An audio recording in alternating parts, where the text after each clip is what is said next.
with the Phoenix team. And this talk is going to be about abstract syntax trees, or ASTs. And what I'll do is cover the current state of AST support within Phoenix, which is just starting to blossom. It's in its early days.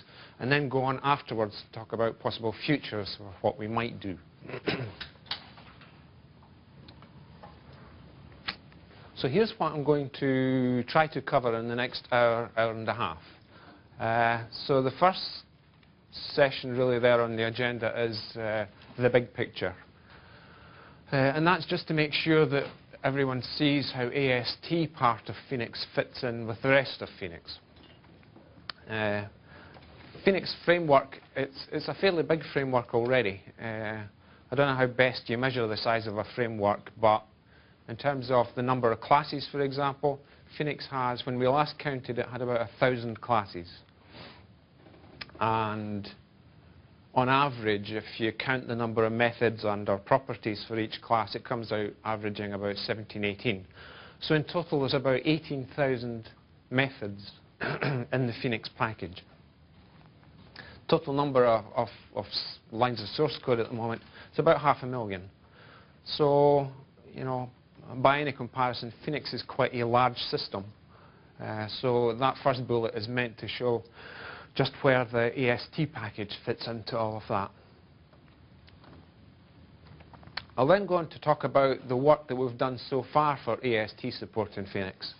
As I say, it's early days. If we look at the total number of developers on Phoenix, I think there's about maybe 25 to 30. Mostly concentrated on back-end optimization stuff. The number of folks that have worked on the AST part of Phoenix is just a couple. So Chuck, who did the talk yesterday at the introduction, but is not here today. And Julian will be moving on to it soon. And another guy, Jim Springfield, who did, in fact, the bulk of the work. So just a few devs have been involved in ASTs compared with the rest of the stuff in Phoenix. So having talked about the prototype work that we've got, I'll then go on to describe in a bit more detail what it does, and I'll do that using two demos. The first one is called the AST dump plugin or something, right? And it's one of the samples out of the 15 or so that ships with the RDK. And what that does is take a C++ program, runs it through a few tools, and dumps the AST that results. The second demo that I'll do, this did not ship with the RDK. It's a small compiler for the Tiger language in Andrew Appel's course and book. So that's kind of the first part of the talk, and that should probably take maybe 45 minutes or so. The second part of this session is really moving on from here's what we've done so far to some feedback from yourselves about what you would like to see in an AST support package. So depending how things go, you know, if there's no feedback, if there's just a stony silence when we reach that second part, we'll stop early for coffee. Okay. Let me see if this works. Yeah.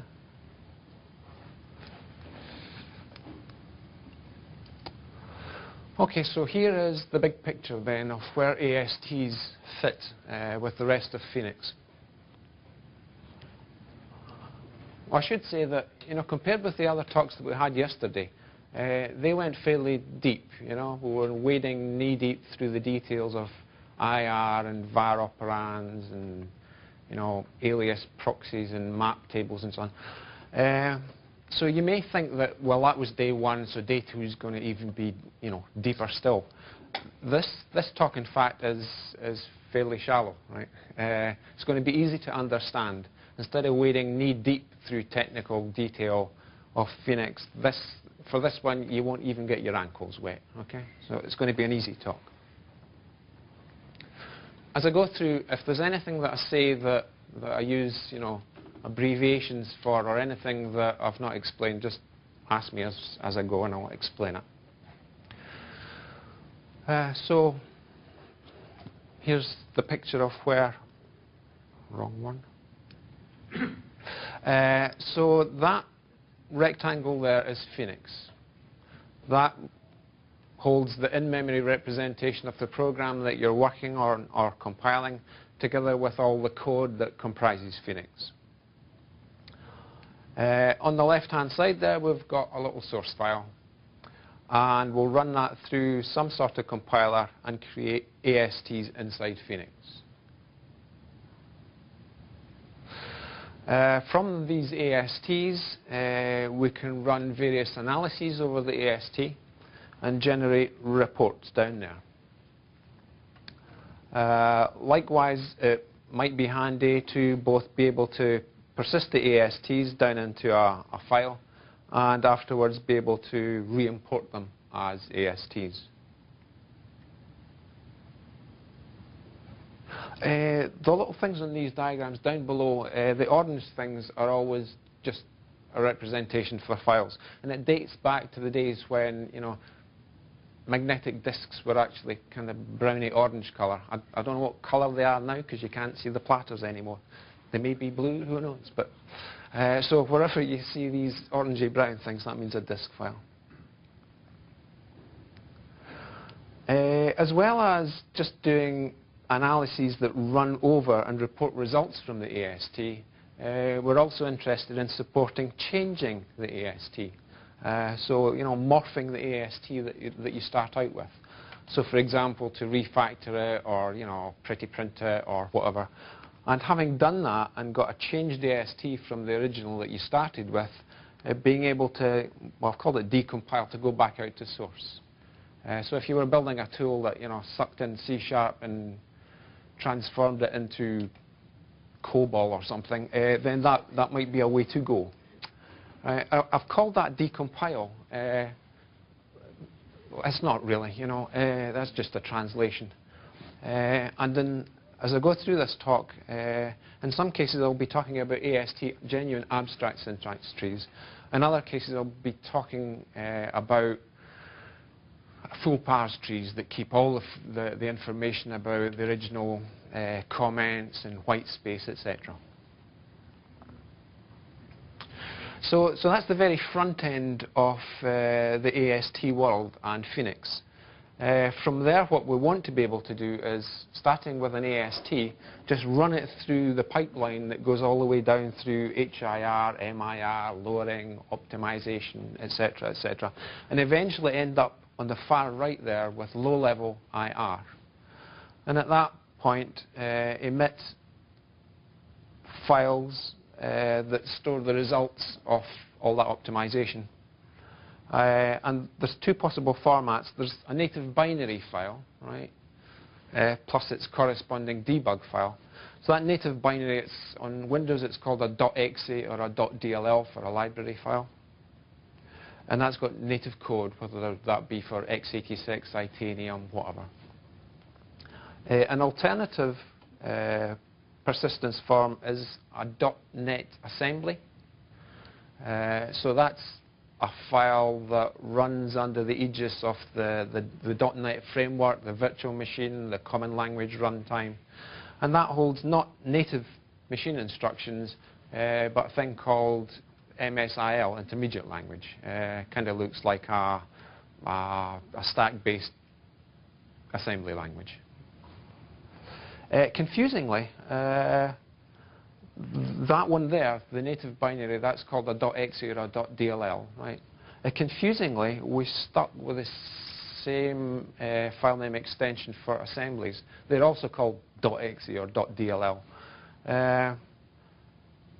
The contents of, when you look inside, are quite different. That one's got x86 or, you know, native instructions. That one's got IL instructions. If you're not sure which is which, and you've just got some random .exe on your disk and you want to find out, you could run a tool like ILDASM, and it will tell you if it's one of these things, it will show you interesting information. If it's one of these things, it will say no. So that's where ASTs lie. And we believe that there's a whole audience of folks who are interested in ASTs who are interested in doing kind of front-end stuff. You know, so if you're interested in source code and analyses based on that, then you can spend much of your life in that area there without having to worry about, you know, what's IR, what are symbol tables, etc. So we reckon that there's probably two distinct audiences: folks who spend their lives enjoying back-end optimizations, and then another category of folks who are more concerned with front-end stuff. Any questions so far? Oh, backwards.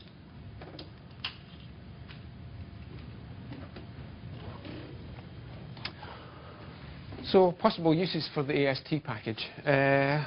So the first one, we've started with a front-end source program, compiled that through and ended up with ASTs inside Phoenix. So what can we do with that? Well, we can do simple things for conformance checking, for example. So might do style checks. You know, if there's a development shop that's got an in-house style, you might run a little program over that, over the ASTs, and check for, you know, the indentation's correct, the spelling conventions that adopted for variable names follows the house style. And in fact, during the demos yesterday, if you notice the source code for Phoenix samples, it follows a style with, you know, some sort of indentation, etc. So again, a tool that does that could work over the ASTs, so long as you've got the full information from the source file. So it's not the abstract syntax tree, but the full parse tree. Yeah. These are just examples. I mean, there's hundreds of things that we reckon could be done with the AST support in Phoenix, but this is just to give you a flavour of what we've been thinking about so far. Other conformance checking, things like for .NET assemblies. Does anyone know what CLS, Common Language Subset, means? Well, I'll say a couple of words on that. So if you are building a program that executes on the .NET runtime, then one language would... So .NET itself has a huge variety of features. Any specific language will use a subset of these features. So if you look at C#, it uses a sort of reasonable sized subset of the features within .NET. If you look at C++, it uses a few more. But there's some left over that no languages that we know of actually make use of. You know? So .NET supports things like generics, which not all languages use. It supports things like, I don't know, overloading on return type, which no language that I know of actually makes use of. It supports data types like unsigned integers, which Visual Basic doesn't support, etc. So different languages use different parts of the .NET runtime. In order that languages can talk to each other, so that you can author an assembly written in C#, for example, and consume that from COBOL, you need to agree a common subset that all languages comply with. So don't, for example, use unsigned integers, a sort of prototypical example, because if you do, VB won't be able to understand you. So CLS is just that commonly agreed subset, which is now, you know, part of the ECMA and ISO standard. So eventually coming back around, right, so you could use AST representation of your program to write a conformance checker for CLS. You can do other stuff like, you know, lint, you know, super lint checkers. Anyone use the FXCop tool? Right, so that's a tool that I think it ships on got.net. It's a free download anyway. And that, you give that an assembly and it analyzes and runs through like hundreds of rules looking for conformance with style guidelines, possible programming errors, etc., etc. Again, that can be done by running over ASTs. And in fact, the FXCop team have already moved to a prototype using Phoenix to do an analysis that checks for possible null dereference. So it uses our data flow support and then checks whether variables might result in null deref. You can do other things with AST packages like IntelliSense. So someone asked that yesterday, but I'll just repeat. If you're in Visual Studio that you saw last night during Andy's demo, and you're typing away and you've got an object of a certain class, so you type the object and then do dot, then you get that little drop down that tells you all the methods and properties on that class of object. So that's IntelliSense. Object browsing, so that for example through AST-like interface you can look at an assembly and discover that the object the class hierarchy for what's in that library. Documentation tools. So how best to explain it? You're probably thinking I've lost it here. Well, why is he talking about documentation tools? Well, in fact, there's lots of groups that in fact use .NET assemblies which contain lots of information about what the original source program contained to run a tool over that assembly and then generate documentation. Because an awful lot of the documentation that you see in, for example, the .NET framework is generated using that technique rather than by human beings typing stuff in. So for example, the full object hierarchy, the signatures for all the methods, all the properties on a given class, all of that is captured already after compilation into the assemblies.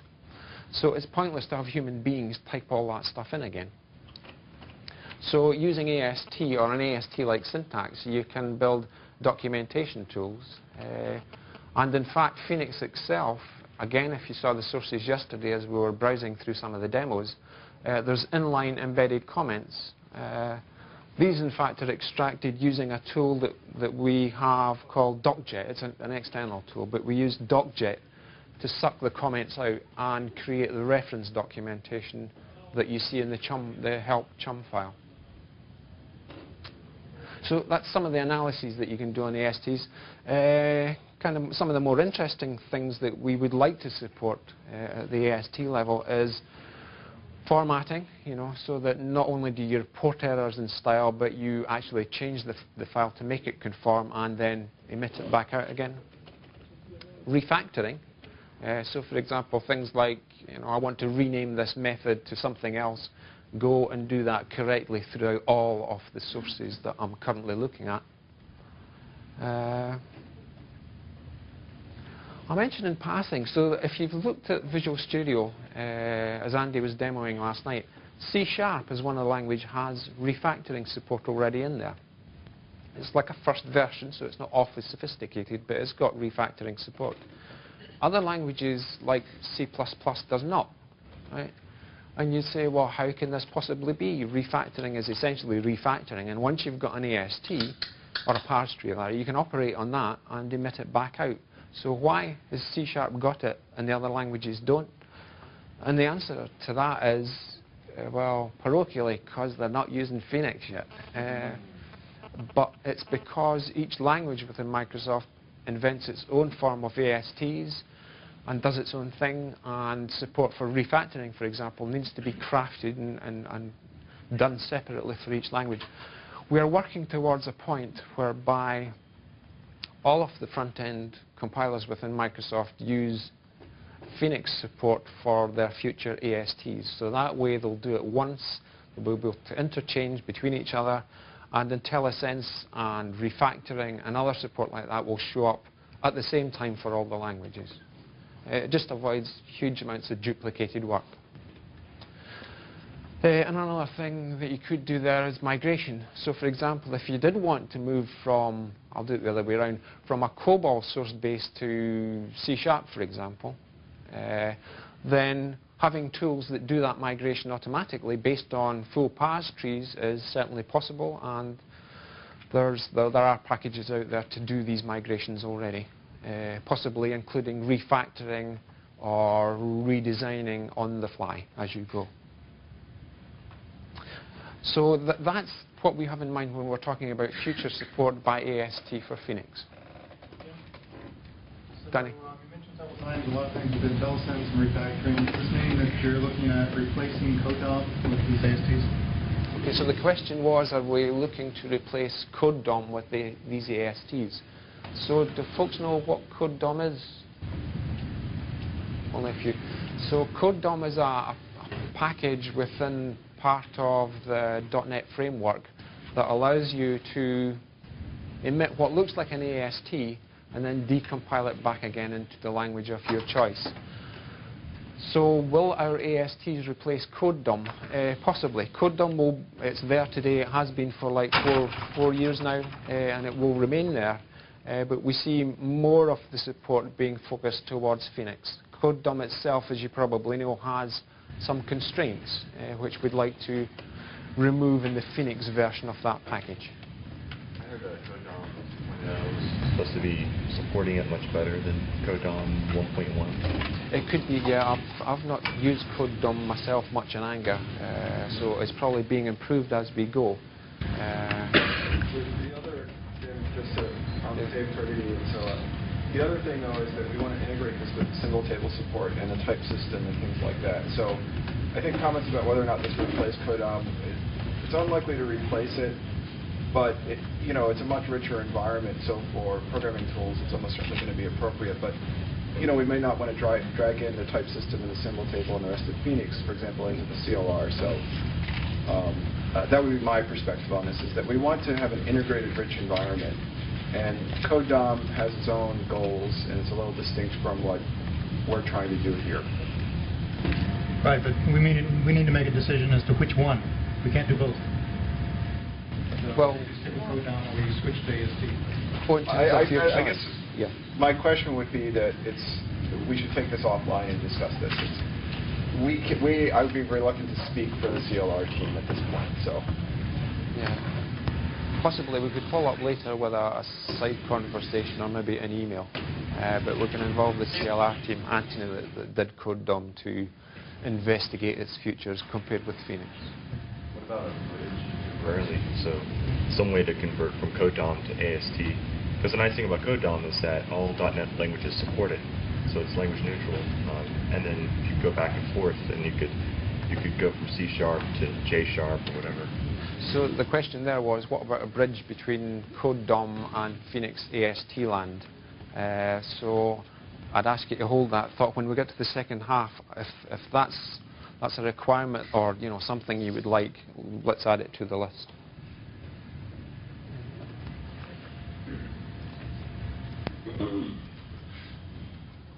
Oh, here we are.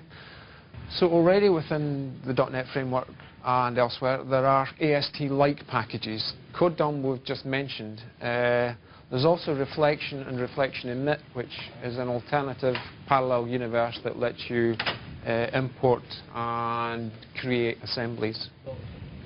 On the unmanaged side, there's a package that was mentioned yesterday called Prefast, and I'll say a bit more about that. But just in case you were wondering, how does the Phoenix AST fit in with existing stuff you may know if you've played with the .NET framework, then these are the things to bear in mind.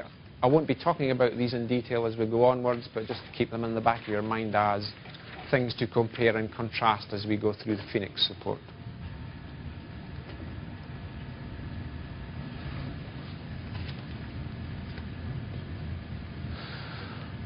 So let's now go into examine what is actually in there with Phoenix AST support today. And I'll emphasize it's a prototype. It was something that we did over the course of a few weeks to a few months. It's a first go. We may change this a little or even radically into the future, but this is what we have at the moment to whet our appetites. So current prototype has about 120 different node types, and it's built in a very shallow hierarchy, 2 levels. We use visitor pattern for processing each node, which allows us to isolate the processing of each node from actually having to have source access to the node classes themselves, as you know. And the prototype mimics this thing called Prefast. So Prefast, someone mentioned yesterday, in fact, already shipped. It was an internal tool within Microsoft used for code checking extensively for several years. It shipped externally for customer use in the Windows DDK, the Device Driver Developer Kit, last year, I guess. And it is shipping as well as part of the next release of Visual Studio. It's actually in the part called Enterprise Developer Code Analysis for C++. A snappy title. In passing, it used to be called Static Code Analysis for C++, but the team responsible for that part did a usability study a few weeks ago, and they found that out of the audience, nobody really understood what static meant anyway. So, so they removed it, and it's just called Code Analysis. And what does it matter anyway? It's just something that checks your C++ code. And the way that prefast used to work, to give you a flavour, was you used to run your compiler using CL. That's just the standard Windows driver for the C++ compiler and linker, right? And you gave an argument that said /prefast blah blah blah and the name of your source file, and it compiled it, and in passing emitted a whole pile of diagnostics about what might be errors in your program. So if we now consider the, dig down a little to the details of the actual nodes, then the root of the node hierarchy is called Phoenix AST node, and it's got these fields. And if you remember back to what Andy was describing yesterday, you can see that they are in fact pointers into other data structures within Phoenix. So the first one is just an enumeration, AST kind, the kind of this node. And it's there so that we can do faster dispatch than looking up the underlying RTTI or .NET vtables. The next one is a pointer to the symbol table, and then a pointer to the individual symbol itself that is associated with this AST node. Okay. So if it were a variable or a literal constant or whatever. The next, a link into the matching entry in the type table, where that's appropriate. The next, a pointer to the lifetimes, which I think Andy explained yesterday. So lifetimes are just they're like arena storage, where you allocate a big chunk of memory, use it up, and then release it all in one go. And then finally, the debug tag, which is essentially the source location that this node is connected with, line and column number back in the original source file.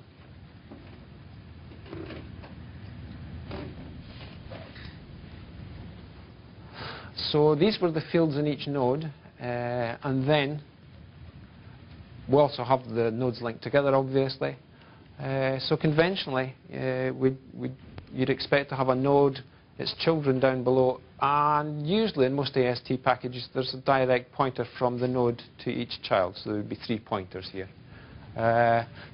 In this prefast package, it uses a different technique. The linking is from node to first child, and then there's, as it were, a horizontal sibling link that goes along the way, which is neat when you come to a node that does a switch statement, for example. And so on down below. Each node has a pointer back to its parent. All of this is kind of by the way. You don't need to know this. It's hidden behind the APIs. It's just that when we go through some of the examples in the demo, I'll show the AST in that form. So it looks slightly odd if you're not used to it.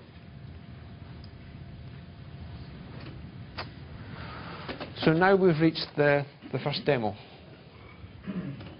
Any questions at that point? Hi. Is that like just the syntax, or does it also have like type information?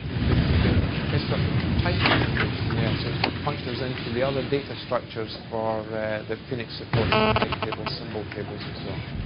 It's not stored within the AST in this format. Like if you find an, like for example, a call site or a call, you can find out what the type of the target is and the argument is something. Exactly. So the question was, so if you've got a node that represents a function call, for example, how do you find out the other information?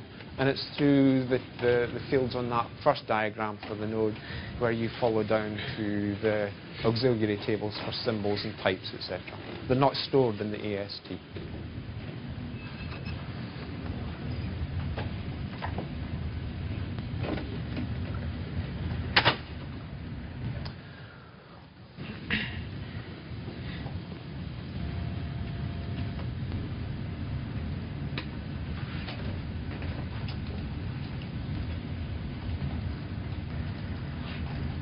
Okay, so this demo is called AST dump plugin, and it shipped with the RDK. It was one of the later examples out of the 15 that was added. So if you go through it, it's a wee bit hard to work out what it's doing, but we'll improve the documentation next time around. So hopefully just going through these steps will make it all come clear. What this does is it dumps out the AST for any input source program that you give it written in C++.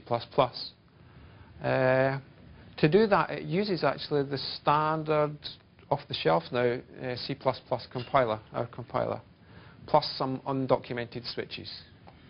Well, they're undocumented at the moment, but in another couple of slides, they'll be documented as we see what they do.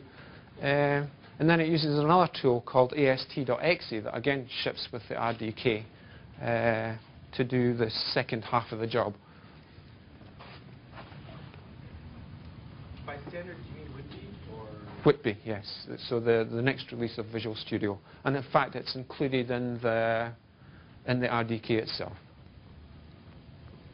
So here's what's going on with this sample. We start with some file down here, written in C++, and we use a little tool, GenAST it's called, and we'll see that in a minute, which runs the standard Microsoft C++ front-end compiler, and as well as doing all the other stuff, this little thing supplies a couple of command line options, the undocumented ones, that result in this thing not doing its usual job, which is to emit an OBJ file, but instead to emit a file that holds the AST for that program. Then the second part of the demo runs this thing here, ast.exe. It sucks that in, reconstructs the AST, does all the stuff to run down the AST and link it into the type tables and the symbol tables in the background. And then it will dump to the console an XML representation of that AST. In addition, it will actually finish off the compilation and produce an OBJ file, an object file. So in fact, ast.exe is essentially what we called C2 yesterday. Right? Remember, C2 is the back-end Phoenix version of the Microsoft compiler. This differs just that instead of interfacing directly to the C++ front end, it sucks in ASTs instead. But then it goes through the usual camisole of, all the optimizations in C2 and produces the OBJ file.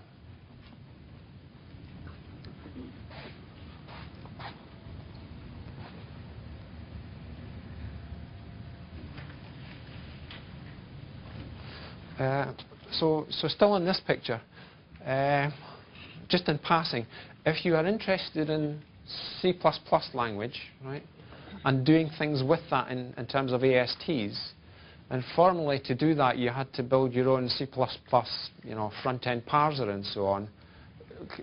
To get that right can take a while, right? So you don't need to do that, just use ours. And ours is the standard off-the-shelf one. So that's the thing that's, ANSI C++ compliant now, 99.9% or whatever. And it's also the one that builds the Windows operating system, so anything that you throw at it in C++ it will cope with, right? And you'll be able to get ASTs out. Right? Just from a design issue as far as the ASTs, and maybe you'll talk about this later, but how do you separate sort of the syntactical part of ASTs with the semantics of the language that it's coming from, in terms of, C# and C++ might look similar from a syntax tree standpoint, but they have different. Does that get embedded as part of the definition of ASTs? And once you have an AST, you don't care where you came from, or you always have to know that this AST came from C# or it came from C++ or it came from something else? Okay. So the question is, how generic are the ASTs in a sense that even though you've got an AST, if it came originally from C# as opposed to C++, may have the same node name, but it's got different semantics. And the answer to that is covered by what would be the phase called semantic checking, where you get the AST and then you wander up and down it and do things like coercions would be an example. So coercions done by C++ are different from those carried out by C#. The thing that does the type inference up the tree would be specific to the language that you start with. So that pass would be, as I say, specific to the input source language. So that's where they differ. So even though they've got the same node name, the code generation, certainly the checking and the code generation might differ slightly. So the AST itself doesn't necessarily encode the semantic. It's really sort of structural, and the semantics is layered by the tools that walk up and down it. That's correct, yes. Having said that, you know, if you take a for node or an if node, they're all amazingly uniform across a whole variety of languages. So if you didn't do the semantic checking, still compile that AST, either one, and it would still produce an object file?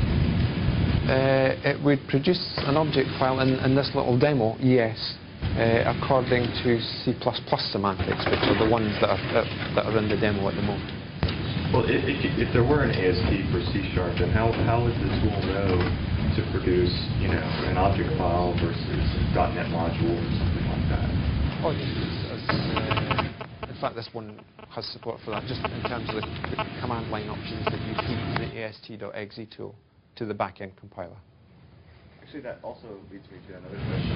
If you have a large project where you're linking libraries or you have a bunch of different options, that doesn't get passed in the AST, I guess. You have to propagate that to both the C++ front end and the AST.exe, or just to the AST? So the question there was, you know, how do you propagate on a big project, how do you propagate the command line arguments, in effect, that specify what you want done through to the front end and to the back end tool?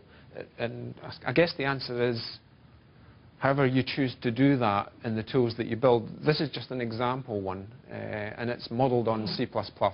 So you would normally have a driver down there, which for C++ is called CL, and it takes care of either doing it from command line or passing it through a project system like in the Visual Studio IDE or other IDEs that takes care of all the kind of the background housekeeping. So this, as I say, is just an example, modeled in C++. You would have to add more in order to have it produce correct behavior for C#, for example. Right. Oh, and the little file that I'll use in this example is add.cpp, which is like a 4-line C++ program. Aye. Is there currently support for different paradigms of programming languages, like for describing like a functional program or logic? Right, good question. So the question. Sort of which range of programming paradigms do we support? And the answer today is with this prototype C++. And there's an open question. Again, I hold that thought for when we come to extra requirements and what we need for the future.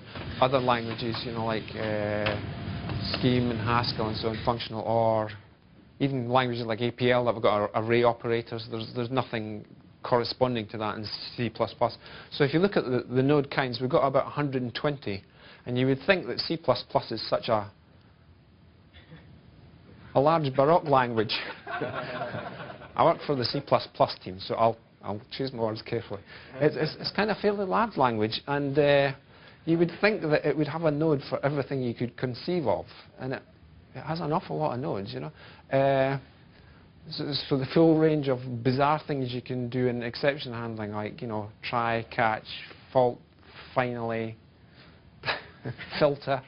So there's support for all of that stuff. But even so, there are languages that have different requirements, like the functional. So we'll come back to that in the second half. Right, I've delayed enough. Let's get on with the demo.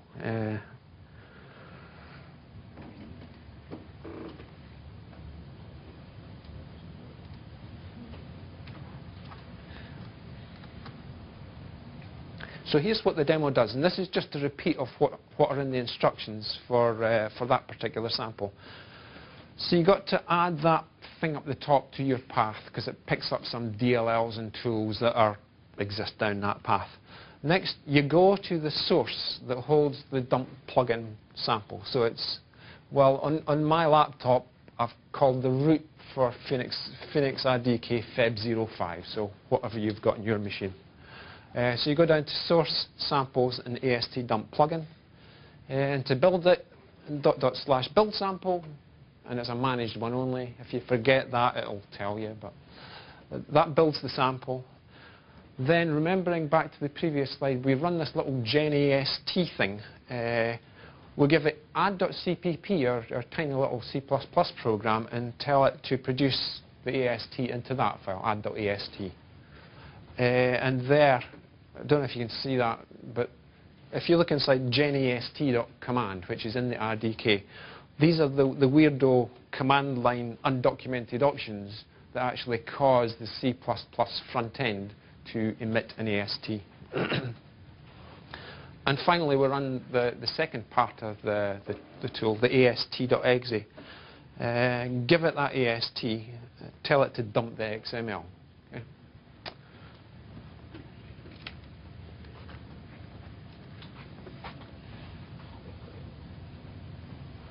So I'll pop that down, go to a command window.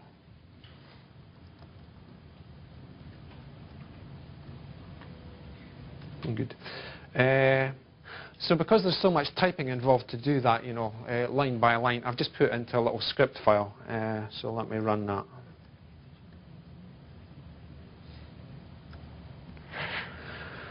Okay, so I'm just going to run down through these steps that I showed there. So first of all, it adds that extra path, that extra directory onto our path, okay, and echoes out path is now equal to that huge, great long list of different directories. Next thing, we'll switch across to the source directory in the RDK that holds the sources for that plugin. Then we'll actually do the build. That's /build sample managed equals 1. And the output from that is this plugin called ast-dump-plugin.dll. Okay.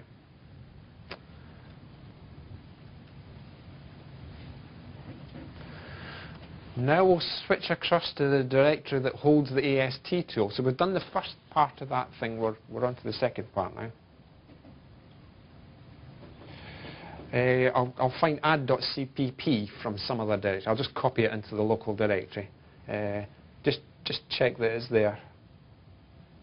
And then use the genast command to process add.cpp.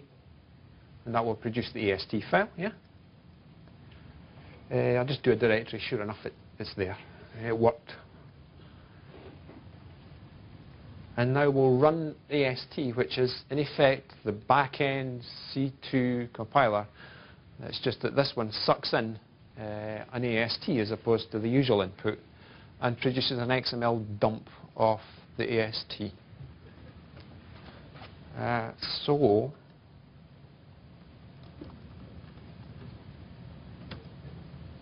that's I exaggerated. It's a 3-line program. Int x equals 1, int y equals x plus 5, return y. Okay. And that's the AST up above, dumped out with the AST root, and then beneath that's a function definition for main. Main's been mangled with a leading underscore. And then a compound statement, because we've got 3 statements in the, well, yeah, 3 lines in the file, followed by a declaration, and a return. Okay. So that's all there is to it. This is just a tiny example. I'll show a picture of what that answer is.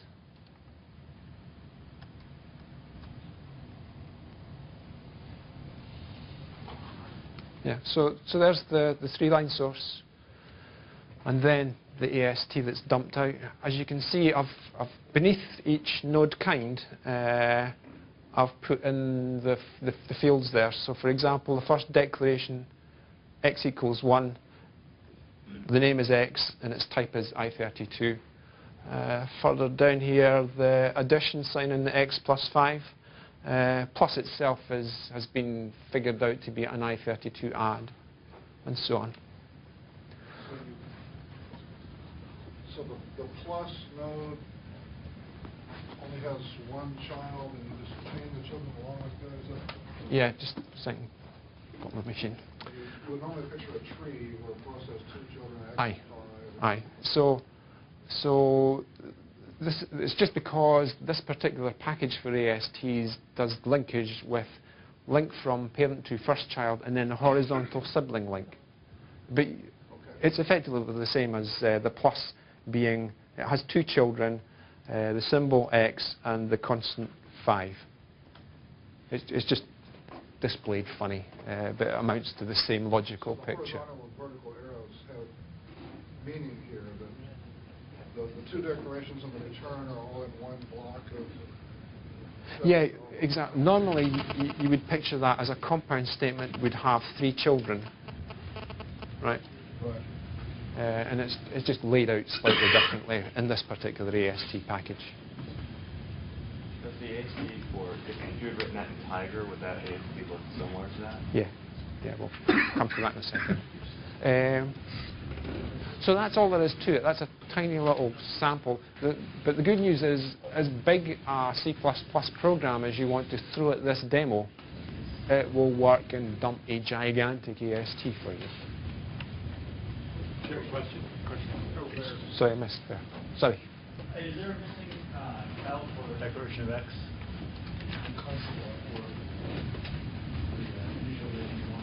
Well spotted, yes. Hopefully it was, well, it would be on the actual dump of the AST into the console. It would be in there. I've forgotten to transfer it to my pretty picture. But yeah, so the point was there's a missing child below the declaration. Danny? They mentioned differences in at least 2 different ways that the ASTs may be linked internally. Are those exposed to us, or is it a bad or make them? So the way in which they're linked is not exposed. I mean, you can find it out by just sort of dumping the nodes, but there's the AST includes things like first child, second child, and it just does the lock for you underneath. So if we grab compound and visit the children compound, doesn't matter how they link internally. You just see what you would expect from a regular naive AST package.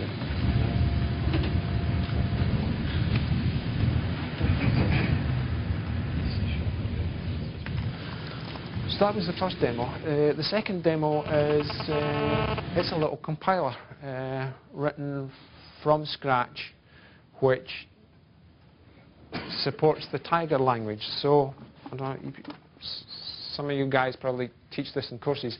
So Tiger is the language that forms the theme throughout the book by Andrew Appel on modern compiler implementation. So Tiger, that small imperative language, fairly powerful. I should point out, Tiger is not the beginning and ending of that book. There's other variants like Object Tiger and Functional Tiger, etc. But this is just the simplest one. And it's kind of like a cross, when you see an example, it's kind of like a cross between ML and Pascal. And so what this demo does is builds a little compiler for Tiger to support the full Tiger language. And it builds ASTs for any given program written in Tiger, emits them into Phoenix ASTs, and then lets Phoenix carry on and do the heavy lifting by doing the back-end optimization and code generation, all that boring stuff, right? That if you're only interested in front ends and ASTs, who needs it, right? So Phoenix takes care of all that.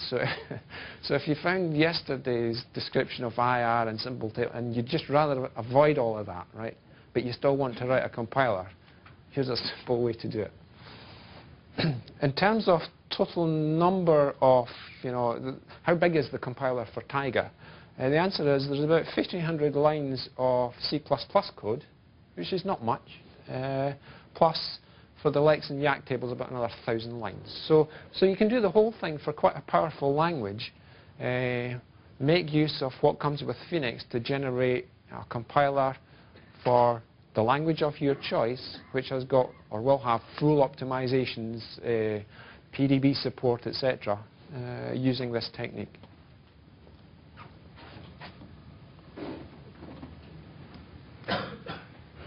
So to give you a flavour of what Tiger's got, here's a little program. It's the solution of the 8 queens problem.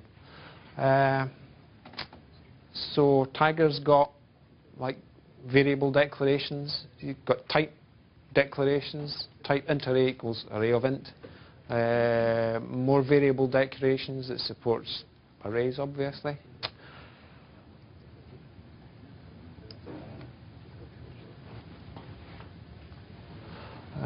Continuing on down this particular example program, it's got function definitions. I believe it supports nested procedure definitions like Pascal does.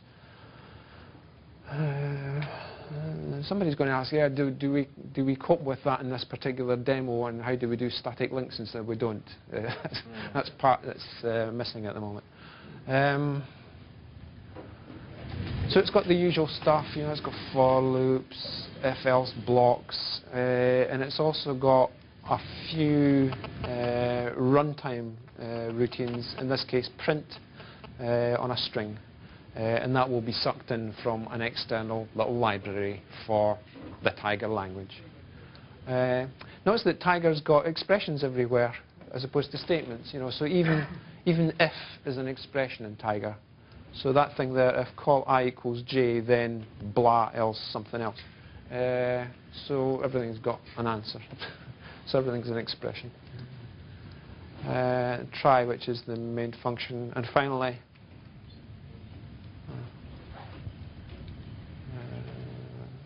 the end of the program. So it was a let blah blah blah declarations in, and then the execution end.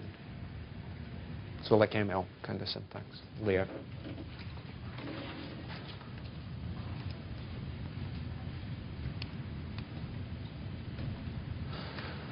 So here is how we build the demo. We start with a lex file up the top and run it through lex to produce the .c. A yak file, run it through yak to produce the yak file from tables. We've got the portions of Tiger written in C++. So we'll get all of these together, run it through the regular C++ compiler and linker to produce tiger.exe, and that is our compiler. We'll link in a little thing on the side here, a library, that gives us support for the runtime functions like the print that we saw earlier. Finally, having got tiger.exe, we can take a program written in Tiger, queens.tig for example, run that through the compiler. It will produce both answers, and it will make use of the Phoenix support routines in phoenix.dll. For those that want to follow a similar route, I called it Lex and Yak here. On Windows, it's called Flex and Bison, but it does the same thing. And I think these come with the Windows Platform SDK. So, did you have Lex and Yak produce the exact AST using the AST nodes from Phoenix? Yeah. There's no bridging or anything? So the question was, do we go straight into Phoenix ASTs? The answer is yes. We'll see that in a slide or two. So, having built Tiger, which I won't repeat, there's nothing magical happening there. Then here's what the little Tiger compiler supports. Tiger, to run it. Then -f, the source file. -fo for the object file. You can have that dumped to XML as well as you go. So what we'll do in a second, just as Tiger -f queens.tig, that's their input. There's the output. There's a Tiger lib in the background, which I won't bother about. And finally, link queens.obj that I produced from there with the library, and then run queens. Okay. It's actually going slower than I thought. So what I'll do is kind of skip around the details of this demo. as I say, this one does not ship in the RDK.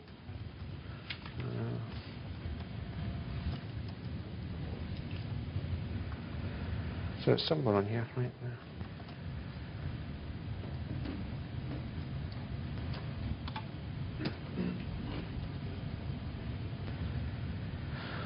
So I'll just run that command. So tiger minus f, what was it? Queens dot tig minus f o queens dot obj.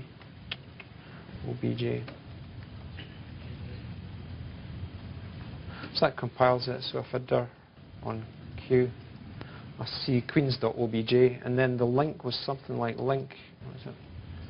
Queens.obj with tiger.lib, I think. And it worked. So we've just gone through the steps to compile the queens.tiger example, and now we can just run queens. And that thing scrolling past, that's just a representation of the checkered board for the, what is it, 70-something different solutions for the 8 queens problem.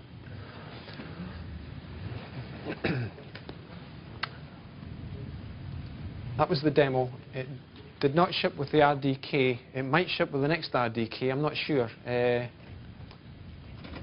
a question over there. Question, sorry. I'd be interested in just where else we're the YAC file. Does the YAC file have the semantic actions in it? Yeah. That's what I want to see. I want to see the semantic actions. Okay. Next slide. So what was I going to say? Oh yeah, so it didn't ship with the RDK. It might ship with the next RDK, I'm not sure. At minimum, we need to check with the authors that he's okay with us doing anything with Tiger. But secondly, this kind of probably gives the solution to, you know, questions that are asked in classes, so we might not publish it. So we might choose another language or invent another language and put that in the next RDK. Do you have any .NET languages that have ASTs? There's actually on this one, I think the -GIL would be Tiger compiled down to a .NET assembly. It doesn't actually work, but you know, that's what it should do. Or did you mean a managed language like C#? That would be, well, actually it'd be interesting if there was an AST for C#, but there is nothing like this. Would it be possible to do that? And then compiling it to IL, you said that doesn't work yet? For this one, no. There's some bugs still to work out. But in general, you can switch. When you compile AST, you can choose managed or unmanaged? That's it. So what's going on here, just to explain, is we've built the ASTs, and then all the heavy lifting, you know, converting the ASTs into code, you know, that horrible IR and stuff. All of that's done by the 1,500 lines of C++ code. And then it's just into the Phoenix pipeline, and out the end pops whatever you fancy. So in the RDK, it has to be an x86 binary. In future, we'll widen that to support Itanium and x64 as well, or a .NET assembly, take your pick. So right now, you can't really say produce a .NET assembly? Not yet. We should be able to, except it doesn't work. There's some bugs in it.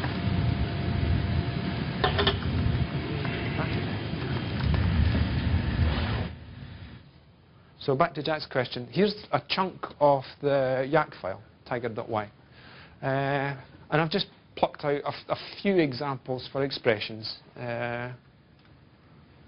So if expression, then other no, do that one. If expression, then first expression, else the false expression.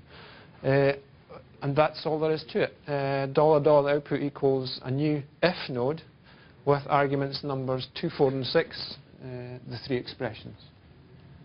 So it's really easy to write a compiler for even quite a sophisticated language, and Lex and YAC, and then pump it in through ASTs into Phoenix backend. Is that what you're after? Right. The whole YAC file itself is about maybe 600 lines or so. It's not awfully huge. It's a fairly small grammar for Tiger. And that's what happened for a for expression. For ID set equal to first expression to next expression, do blah. And as an example, for I equals 1 to 10, do print high. That below is the AST that would be produced through YAC for that example.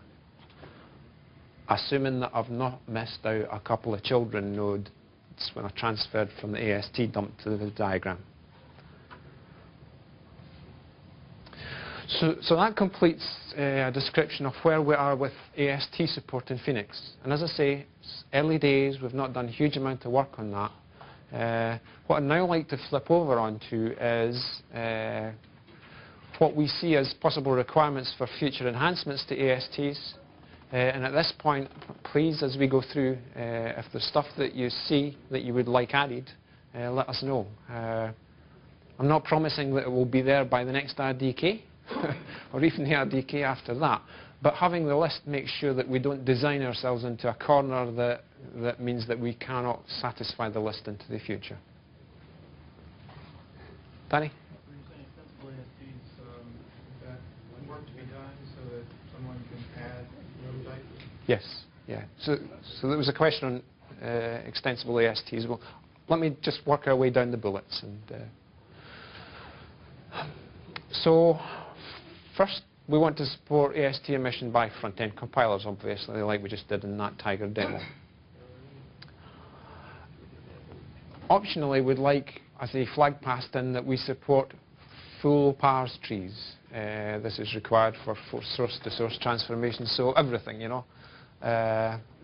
Everything including a kitchen sink, white space, comments, formatting, etc.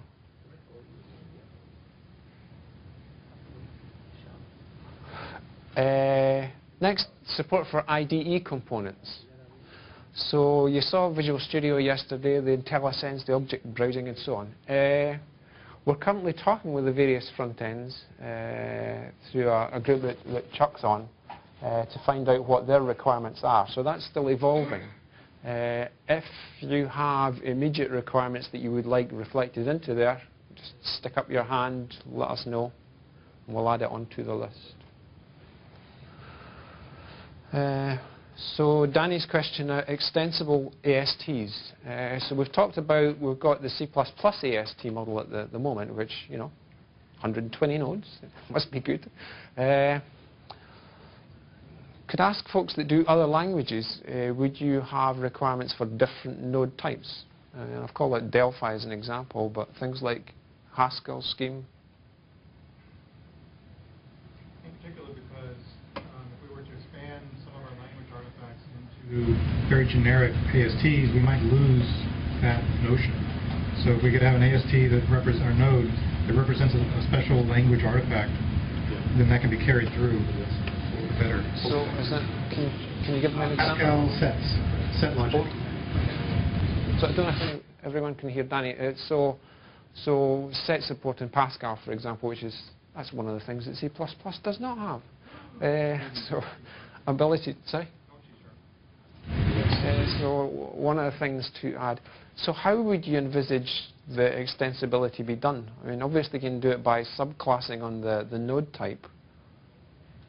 Subclassing the node type would be probably okay. We would probably put it in as either a certain kind of data type as well as a certain kind of operator. And let it run from there. Assuming that the back end would pick it up and do the code.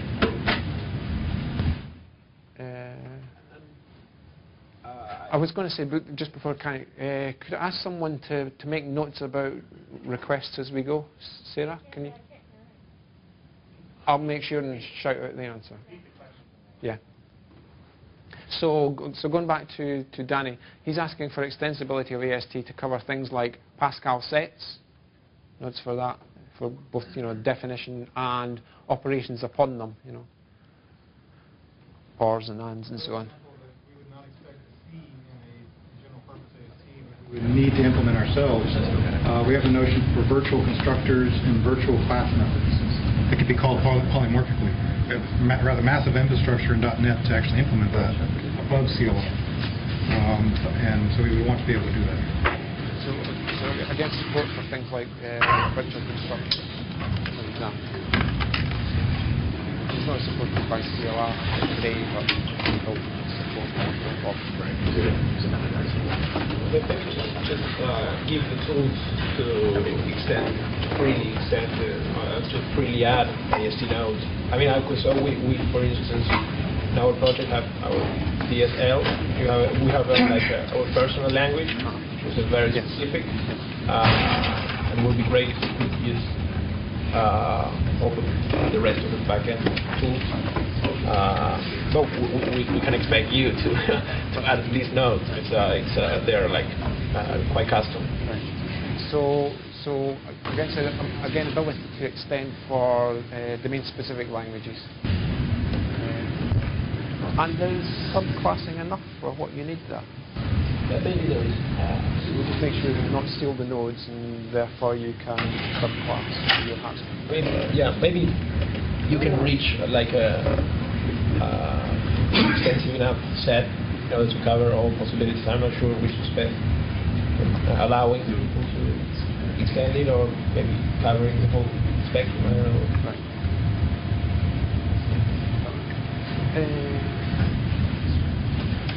Actually, I'm just thinking Julian is doing a talk later on extensibility models.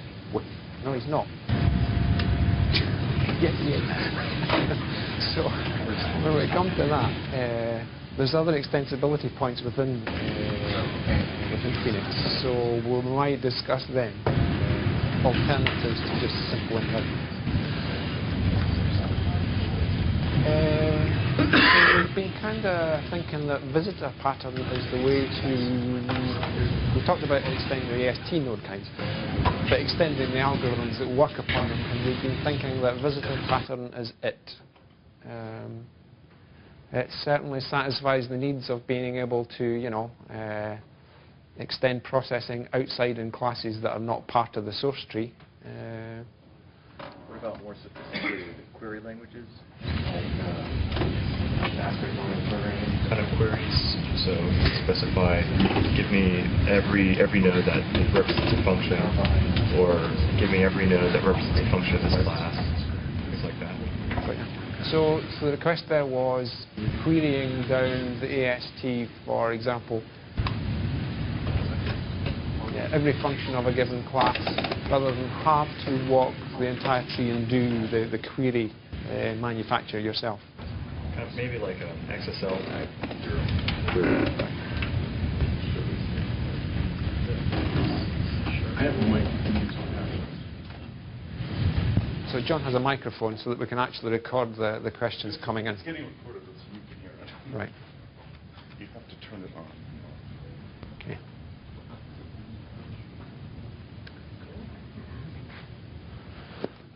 So just like on the TV, if you have a question, let me know and I'll dash up with the microphone. Does anyone have a better idea than visitor pattern?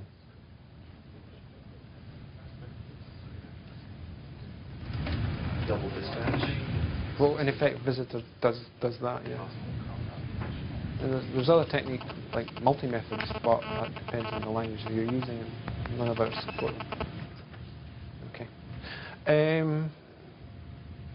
So editable ASTs, there's no use just having the AST come in from the original source language. You probably want to edit that, morph it, and spit it back out again. Just take that for granted. What sort of API would you like for editing ASTs, if any? Merging. So merging is one suggestion in terms of, so I've got... Two ASTs and just put them together. Oh, see, to build them into a little forest, you mean? Well, let's say you have an AST node that represents a function and you want to insert code into that function. So you might want to put it at the beginning of the function, for example. So and maybe it's just an insertion. It's all. So for example, if you were doing instrumentation of code for aspects or whatever, to do that at AST level. So doesn't The new version of C# has this kind of open class mechanism. Wouldn't that be nicer than having visitors that you could actually add code to those classes? I'm not sure, but I thought partial open classes in C# have to be configured at compile time. You can't add it at runtime, I think. Yeah, they have to be completed by compile. Be better to do it. We have to do it across languages. So, yes, we got that.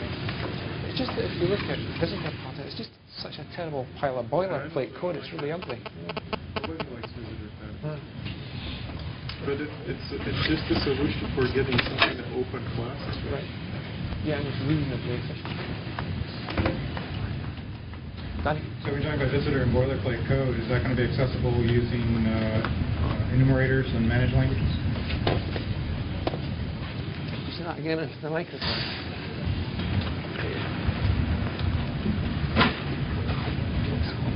So when you say visitor pattern and boilerplate code, is that something that can be accessed as a for each in managed languages? The for eaches will be going through collections, but the visitor pattern will be available in any language.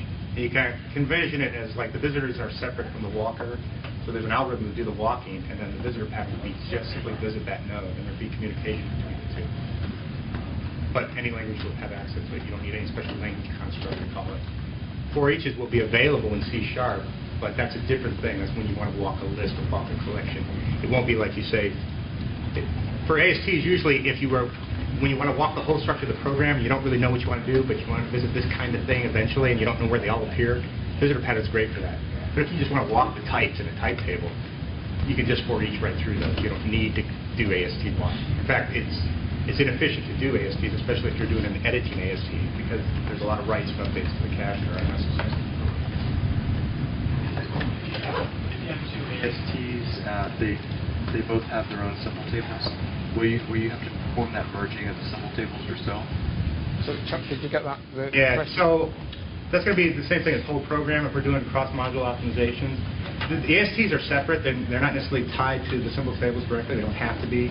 They can exist without symbol tables. There's a need for that because sometimes you just have the name itself. You haven't figured out what type it goes with. And you don't have a symbol for it yet. So they can exist by themselves. Then you can start putting types on them and have a type table associated with it and have a symbol table associated with it. And just like each module or compilation unit can have its own symbol table, each AST can be associated with a compilation unit and therefore share that symbol table. Then in whole program, when you want to do merging, we'll have those facilities anyhow on the compiler side. They'll just be shared by the AST stuff. Merge the symbol tables? Yeah. Yeah, you have to be able to do that for whole program. So in other words, that becomes part of Phoenix anyway. So, just going back to all this boilerplate code, to be fair, that's mainly the responsibility of us as the library writer. The actual consumer of the visitor pattern doesn't need to do all of this boilerplate. It's a lot of methods, virtual methods, but it's slightly less painful for the consumer. Carl? One of the uses that you mentioned, I think that is important, is this idea of code understanding. I mean, this idea of being able to visualize programs in different ways so that users can get to understand what is in there in a piece of logic. So I think that support for this kind of thing in the forms of these editable ASTs, for example, that you are mentioning is great. Right. Have very clearly, the way that you can hook this with the development environment itself, with the IDE, as you mentioned. Something else that you mentioned yesterday, which is the persistency as well, having a good way to download these ASTs and being able to. Is that a useful feature to have? Store AST document ourselves so you can go back tomorrow? Yes, I think so. It is. I mean, because you might. I mean, when you are analyzing a lot of programs, for example, or you are migrating them or doing things, you really need to have these sort of features. And the idea that somebody else mentioned, this idea of being able to query the AST, using things like, I think that there is something called xquery that is very useful to query, I think, XML or so. Yeah. These kind of things are very, very useful as well. The support for graphs as well, the one that you have for your further stages, in a way in here will be also very, very useful so that you can help So one thing we were thinking visualization about code. is having the AST just be the structural representation, but if you want to do any kind of data flow or anything, you would have to take a copy of that, lower it down to HIR, and do your data flow there. It can be back annotated, but we weren't thinking about doing any kind of data flow or stuff on the trees themselves. And clients can do whatever they want, but if you wanted our data flow engine or simulation engine, you would have to morph a view of HIR Yeah. run it, and then back annotate it. So Yeah. if you want to do program slicing or something like that, that's the way you do it. Yeah.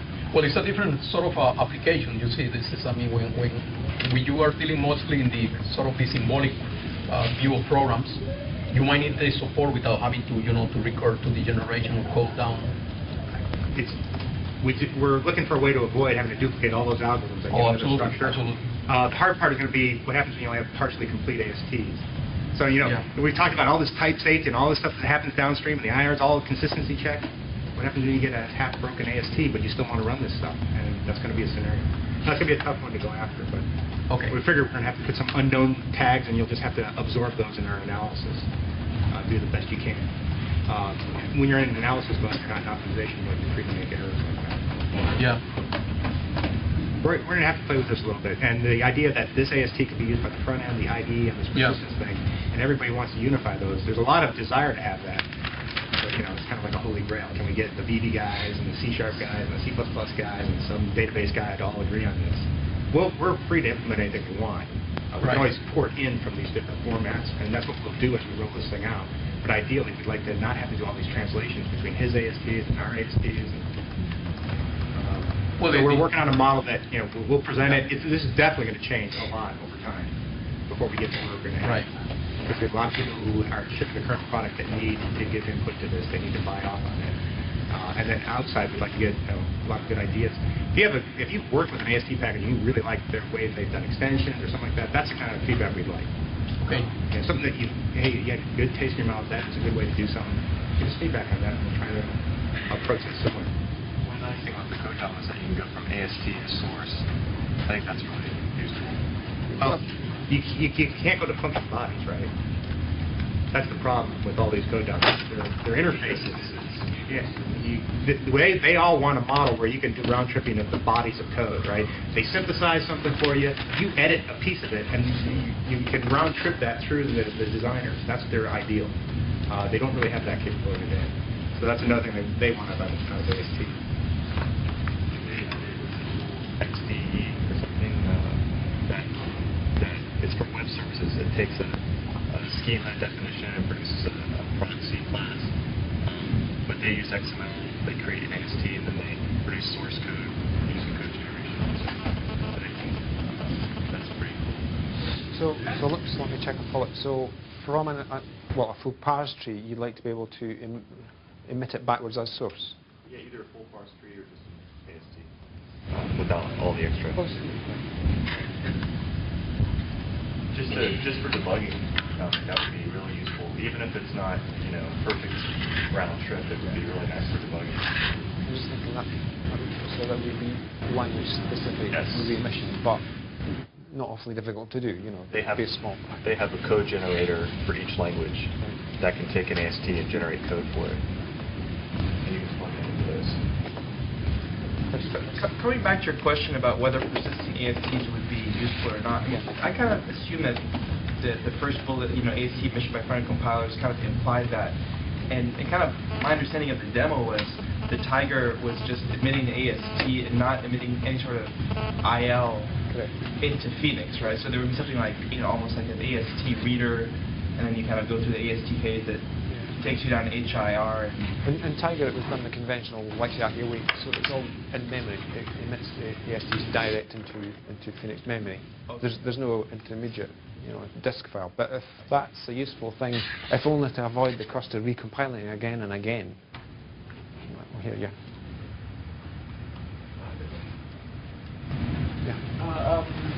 You mentioned that there was a tag in the node class to relate, I think we was talking about, before, to relate the node to the source code. Yes, debug tag.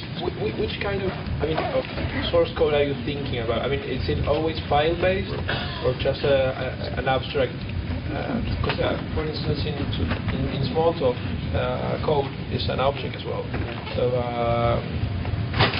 I mean, taking that into consideration, or the ability to have code in a place that's not exactly a file. Good. You got that, sir? Okay, so take account of code that's not necessarily in a disk file. Yeah. Could be in memory, byte array, or whatever. I mean, like in a database. Yeah, that's quite useful in Smalltalk, and it's very useful for versioning with different granularities. I mean, you can version methods. Gotcha. And the IDEs are quite like semantic aware, so you have different ways of browsing your source code. Like maybe what they were calling about different views of your code. Yep. It's quite easier when you don't have to deal with files. Right. You're just dealing with objects. Yeah. Okay. Danny? Very quickly, partial AST, and there were some items that were in the printouts that are not on the slides, the PDB steps. Yes, so partial ASTs was what Chuck mentioned, that if you're in an IDE and you're typing stuff, you want to be generating ASTs in the background, but you've not finished the program yet, so we need to be able to cope with that, we suspect. Dual mode in passing, the RDK goes out as a mixture at the moment. It's got both managed and unmanaged. We'd like to focus on support for managed .NET code, just because it's a whole lot easier to do. But we shall continue to do both, in fact, internally. So that's kind of like an internal requirement. I'll switch over. We're kind of running short on time. These are other requirements. I've labelled them priority 2 because we think they are of lesser importance, but you tell us. We don't intend to be able, like Chuck said yesterday, to start from... No, let me take that back. So the first bullet means we've got an AST in memory. We just want to have some help from the target language to re-emit that. That's fairly simple. So we'd aim to support that, but as a P2. Import-export ASTs from file, touched on already. A question now, Fusion aware. Do folks know what Fusion is? In the global assembly cache on Windows? Yeah? So a quick explanation. If you have .NET assemblies, then they can exist either in a regular directory on the disk, or they may exist in a shared location which is called the GAC, the Global Assembly Cache. And that means that you only have one copy on the machine as opposed to a copy in every single directory. But they've also got other requirements, like that assembly needs to be strong name signed, and it's got added security, etc., etc. So today, if we have AST support, then all you do is you tell us that you're interested in that file, which links to that assembly, and we go find it on disk. That assembly may exist inside the Fusion Global Assembly Cache, and that brings with it a whole bunch of features like dynamically upgrading to different versions than what you thought you were going to get, etc. Does anybody need that sort of support? You do? Why? Because the tokens can shift around when you change versions on an assembly. So I think there's some sensitivity there. Okay. Now remember again that ASTs are kind of like a development time environment, so you're on a different machine than you will be when you're running, well, not necessarily. Okay. Is that a high requirement in terms of other stuff? Okay. I don't think I understood what you were asking.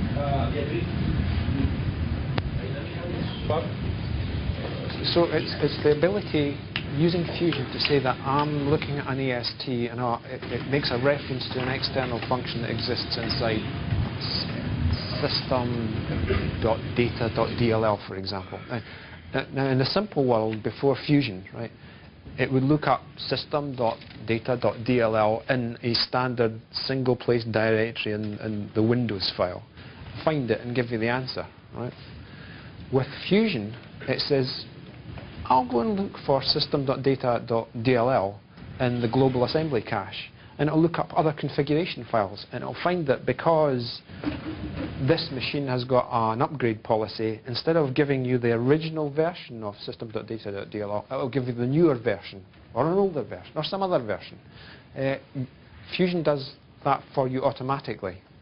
And the question is, so do you want that automatic redirecting of stuff or not? And Danny certainly is saying that yes. It's a good idea, but I guess it's not a high priority. That's cool. That's kind of where we've got. If there's a workaround where you could ask Fusion for where's the physical location, then kind of use that. No. Oh, there's no. Fusion is so complex in terms of its redirection policy and upgrading it is. You can't dig into it and get the same answer yourself. Filter on walking was a request we had earlier. In fact, that kind of comes into a querying system for ASTs. Incremental compile. Now, we did not aim to support that. In other words, if you've got an AST and you were happy with it, and things had progressed down the pipeline and it produced an OBJ, if you then wanted, within an interactive environment, to edit that, for example, and then feed just the delta into the back end, we were not aiming to support that, partly because it's too hard, lots of work to do. So incremental or edit and continue type scenarios we had not intended to support. So shout if you really want that feature. I'd like that. Can you explain a little bit why? Why is it useful? I mean, I find like maybe not precisely like edit and continue, but the ability for both like kind of inspect just a bit, small bit of code, yeah. and being able to go all the way to the end to see, like to do like an explorative way of developing. So you're going to set a snippet of code and you'd want to see the end result of that. Like a partial AST. Yes, that's it. And it's a lot easier to program when you kind of have the ability of experimenting this way. If your whole system is huge, yes. you're just willing to change a small part. Yeah. And some things you really need to experiment with concrete data. But you can't I mean, you can't wait for 1 hour of building process. Okay. So, yes. For aspect-oriented programming, it would be nice because you could take an EXE and then maybe just modify one function of the EXE, and incremental compilation would be much faster. And it's even possible that it could be done online when the program is running, and that's when you really need to speed. Again, let me go into the next slide for the things that we had not intended to support. And that was one of them. So the things we had not intended, for the reason Chuck explained earlier, we don't want to do things in two different places, AST level and then in the body of IR, MIR and so on. So one common use of AST is to do in-place optimization, converting for CSEs, converting that AST into DAG. We were not going to support that sort of transformation on the AST. It would remain forever a tree, and we'd run that through to the back end, and optimizations would be done there. Secondly, we don't intend to do full decompile. In other words, suck in even an assembly, raise that up through MIR, HIR to ASTs. Partly because that process is lossy. You know, for example, if you look at MSIL, there's no fors or whiles, it's just a bunch of branches, basic blocks and branches. So to infer upwards is kind of best bet. You can do quite a good job, but it's not guaranteed. So we had not intended to go that route.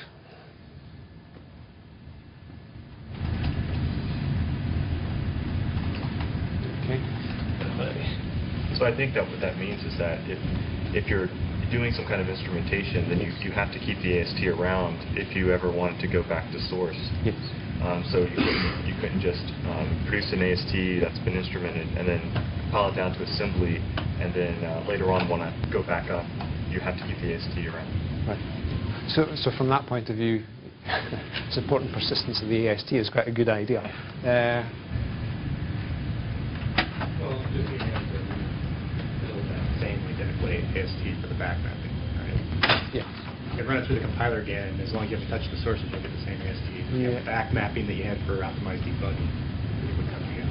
It depends. So we're not going to do this, but there's nothing preventing anybody in the room doing it on their own. Right. Sure. Go from HIR to AST, basically? Or? Sure. I mean, it's going to be jurisdiction, right? You can imagine a region builder is going to do something similar to this. It won't be absolutely perfect. You've looked at Reflector and how they have plugins for different languages. It's okay decompiled, but he could do a lot better, right? It still won't be perfect, but he could do a lot better than what he does. So somebody would be able to do a plugin like that. You'd actually be able to run the optimizer, and there's enough back mapping information, because optimized debugging is one of our key scenarios. So there has to be enough of those debug tags around so that you can relate it back to the original source. If you ran the optimizer and related it back to the AST, which is in the form of the original source, you could probably then run your edit that said, oh, this did get CSC, this is the same value, so I'll just delete that AST and replace it with this symbol. Right? So you could actually take the effects of this, a lot of the optimizations, not all of them, and back them. You could de-optimize to the AST? Well, in that scenario, you would just be recording the optimizer. You would run the optimizer and edit the AST to reflect what the optimizer. Okay. But in some of those, some optimizations are too radical that wouldn't work. But for some basic ones, it would. Okay, that's us reached the end. Any stuff that we've missed, just completely missed in terms of requirements on AST channels? I think I mentioned that yesterday as well, but I don't know, maybe it would be, fair to have a look at this standard that OMGs are trying to do regarding there is one called the knowledge discovery representation or something like that are meant for people that want to abstract understanding of code. And there is another one that is in the line of software transformation itself, that is a kind of one standard on ASTs, how to expose a lot of the structure of programs, so that people can be tools and that can be shared between different vendors and the software. Is that OMG as well? Or? OMG, yes. Both of them are from pretty much the same group. I can give you the pointers to that, but that import feature from this sort of standards could be interesting. I think for a lot of these features, if Phoenix was extensible, I think you'd find that people would just write these plugins, and then they could supply them back to you. Good point. But it would be nice if it were all integrated. Supplying back is still a little hazy as far as IP goes. Yeah, but as plugins, I suppose, publish on the web or share amongst yourselves. Yes, that's fine. Okay. Thank you very much. That's it.